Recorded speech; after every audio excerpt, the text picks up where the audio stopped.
the concept of temporary marriages in Islam. Mut'ah marriage. Mut'ah marriage is agreed upon Ahlus Sunnati wal Jama'ah. It was in the beginning permitted for a certain period of time when there was a great need among the Muslims to have it. Then on the 7th year of Hijrah, the year of Khaybar, the Prophet ﷺ prohibited it, and the ruling of it being permissible was abrogated, and it became prohibited and haram. And the essence for marriage is stability, continuity, to have tranquility, compassion, mercy between the spouses, and also to have children. And if there were a divorce or a fatality or death, then to have a iddah, the waiting period, and to inherit one another. All of this is not found in temporary marriage known as mut'ah, because it's an agreement, it's a contract between a man and a woman to have sex for a specific period of time in exchange of a specific amount of money. Once the contract is over, there's no need to divorce. Once the time lapses and ends, there's no need for divorce. There's no need for anything. They just split and they move on.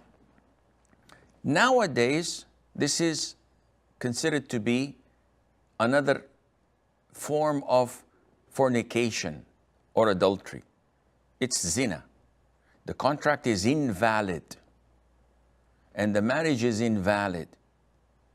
And the children are most likely, if there were children, because usually the agreement is not to have children, are born out of wedlock.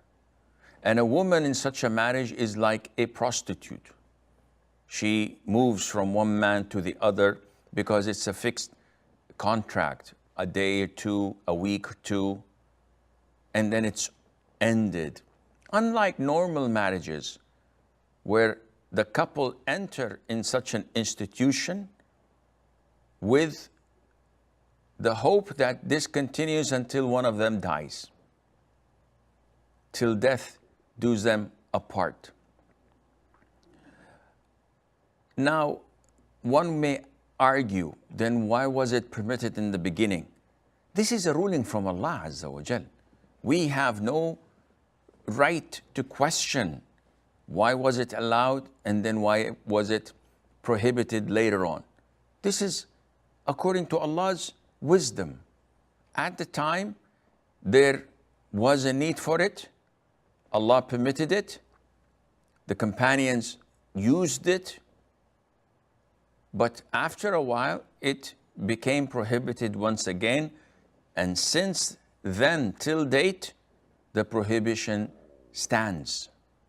And this is the vast majority of the opinion of all companions of the Prophet ﷺ. And even those like Ibn Abbas, who in the beginning thought it was still valid, was taught by Ali ibn Abi Talib and other great companions that this was abrogated.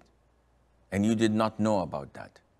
And he came back to the opinion of majority, so that it was the consensus of all companions at a particular time that this was abrogated and haram. Now, only the Rafidah practice this. And this is, again, against the belief of Ahlus Sunnah wal Jama'ah, which is based on the Quran and on the prophetic Sunnah. And if you go to their leaders and their imams and ask them would they give their daughters to such marriages, they would fight against that, and they would furiously say, no, this is not permissible for our daughters, for our sisters, but it is permissible for all other types of women, which shows you that this is not an Islamic concept.